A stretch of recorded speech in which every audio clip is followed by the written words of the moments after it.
There are 4 buttons on the remote in front of me for services I have never opened once. They are not there because anybody asked for them. Each of those buttons was paid for. That is a small fact and it sets the shape of everything else in this. The cheapest object in the room is also an advertising slot. The question people actually ask about a television remote is the microphone. Whether the thing sitting on the arm of the sofa is listening to the room all day.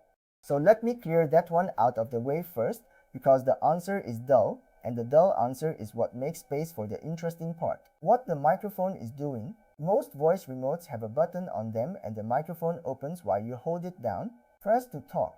That covers the majority of remotes in the majority of living rooms. A set with a far-field microphone built into the bezel behaves like a smart speaker instead. It listens locally for a wake phrase on the device itself and nothing goes anywhere until it decides it heard the phrase. The reason is money rather than good manners. Continuous audio off every television a manufacturer has ever sold would be a bandwidth bill for material nobody has the capacity to process. I rent out mobile data lines for a living, so I spend most of my week looking at what small devices send when nobody is watching them. Audio is expensive to move and expensive to keep. Events cost almost nothing. That gap settles these arguments long before anybody has a debate about ethics. There is one genuine failure in the voice story and it is worth knowing. Weight detection is set loose on purpose because a remote that ignores you is more annoying than one that wakes up on its own, and the loudest source of near misses in a living room is the television itself. Those accidental clips leave the house like any other. Go and delete them. Then stop being frightened of the microphone. This is not the screen sampling argument. I have written about the other television record before.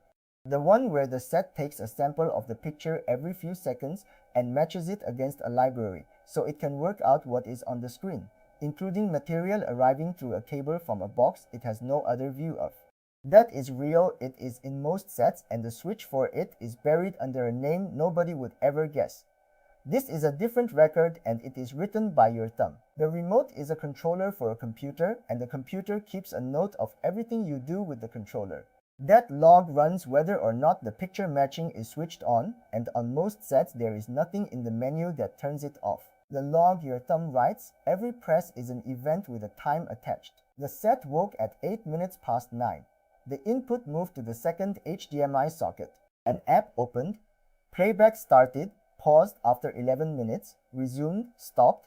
The home screen scrolled through 6 rows and nothing was chosen at the end of it. A week of that is more specific than a list of what you watched. It is when you sat down, how long you lasted, and which things you gave up on. The giving up is the valuable column, the film you started at 11 at night and abandoned 4 minutes in. No survey captures that, and nobody would answer it honestly if one asked. Who holds which half? Worth being precise here, because there are 2 companies writing and people discuss them as one. The platform is the software the television boots into. It sees the set wake, the input change, the app launch, the length of the session, and every move you make on the home screen.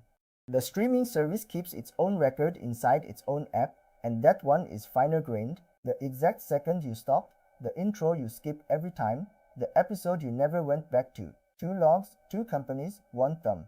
From the sofa, the split is invisible because the same remote drives both and neither of them tells you which one is writing. Why the dull version is worth the most. Behavior predicts better than a stated preference. What somebody actually watched at 11:30 on a Wednesday beats anything they would write on a form about themselves. And the platform has an obvious place to spend that prediction because the home screen is inventory.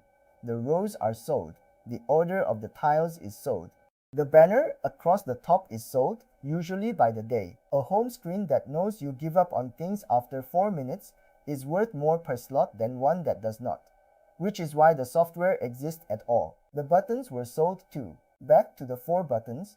A branded button on a remote is a placement negotiated and paid for, and the position carries its own price. The one that sits under your thumb costs more than the one down by the bottom edge. For the same reason, a shelf at eye level costs more than the shelf by the floor. So the remote is the only piece of hardware in your house that is also a media buy. I find that clarifying rather than sinister. It is the most honest object in the room. because it says out loud who the paying customer is. And it works, which is the part worth respecting. A button becomes a shortcut becomes a habit inside a fortnight, and the habit is the thing that was actually bought. The voice search lands somewhere you did not pick. This one catches people who have already thought about the rest of it. Hold the buttons, say the name of a show, and that audio clip leaves the building and arrives at the company that built the platform. Their retention rules apply to it. The streaming service never receives it at all. Type the same title into the search box inside the streaming app, and the record sits with the streaming service instead. Same show, same intention, 10 seconds apart, and the two versions end up at different companies under different rules with different deletion pages. One of those companies you have probably never signed into on a computer. I am not telling you to stop using voice search. I use it because typing on a grid with a directional pad is genuinely miserable. Just know which account catches it and go and look inside that account once. The remote is on a radio. An old remote was infrared. Line of sight, one direction, no pairing, no memory. Point it at the ceiling and nothing happens. A voice remote is a Bluetooth device. It is paired to the set, it reports its own battery level, and the link runs both ways. You can work out which one you are holding in 5 seconds. Point it at the wall behind you and press volume. If the volume moves, it is a radio. There is a second trick if you want to see the other kind. Hold the nose of the remote up to the front camera on your phone and press any button. An infrared emitter shows up on camera as a pale purple flash that your eyes cannot see at all. The consequence is the bit that matters. For a set to notice a press from a paired radio device, the radio has to stay powered, which means a television in standby is a computer with its network up and its Bluetooth listening. The screen is the only part that is off. That is what the quick start setting buys you. 8 seconds of the boot time in exchange for a machine that never actually stops. I put a plug meter on mine because I wanted the number. About 12 watts sitting there with a black screen and under a watt once I turned the setting off. The electricity is nothing. What the number told me is that the set is awake and reachable at 3 in the morning, and that is a different fact from the electricity. What you can actually change in rough order of what each one buys you. Delete the voice history and switch off the storage of it. That control lives in the account you set the television up with on a website rather than in the television menu where any sensible person would look for it first. Reset the advertising identifier and turn on whatever your set calls, limiting ad tracking. It does not stop the log being written. It makes the log harder to join onto the rest of your life, which is a smaller win than people hope for, and still worth the 2 minutes. While you are in that menu, find the picture matching setting and turn it off. Different record, same trip. Turn off Quick Start if you can live with the boot time, and think hard about which platform you are handing the log to, because that is the biggest decision on this list and it gets made once, in a shop while you are comparing black levels. The part with no switch, I have not found a setting on any set that says stop recording which buttons I press. Nobody presents it as a privacy feature because nobody presents it as anything. The log is how the software decides what to put in front of you next, and the same records go out of the other door to the advertising side of the business. Which brings me to advice I used to give and have stopped giving in that form. Keep the television off Wi-Fi. Feed it from a separate box. What that actually does is move the log to whoever made the box, because you are now using their interface, their home screen and their remote. If you trust that company more, the move is a real improvement and I would still do it. It is not an air gap. Relocating a record is a different thing from ending one, and I would rather somebody picked a platform whose deletion page works than felt clever about a television with no Wi-Fi password in it. The part I got wrong. For a couple of years my position was that the button log is boring. A list of app launches. Who could possibly care? Then I sat down and read one, an export a few years deep. It had every night I started something at 11 and gave up before quarter past. It had the week I watched the same 40 minutes of a series 3 times over because I kept falling asleep in the same chair.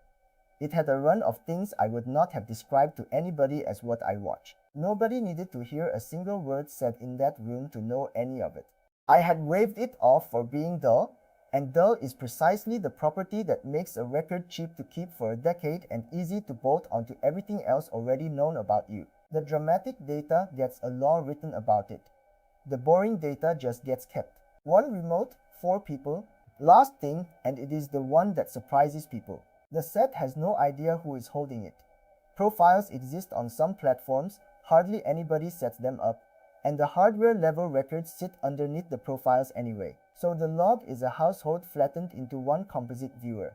A teenager, somebody who falls asleep at 10, somebody who only ever watches sport, averaged into a single person who was never sitting in the room. That is why the recommendations drift and why the ads occasionally make no sense at all. And it runs the other way too. A blended household record is harder to pin onto one individual, which is the closest thing to good news in any of this. More privacy tools tested honestly at theprivacywire.com. Subscribe for privacy advice that is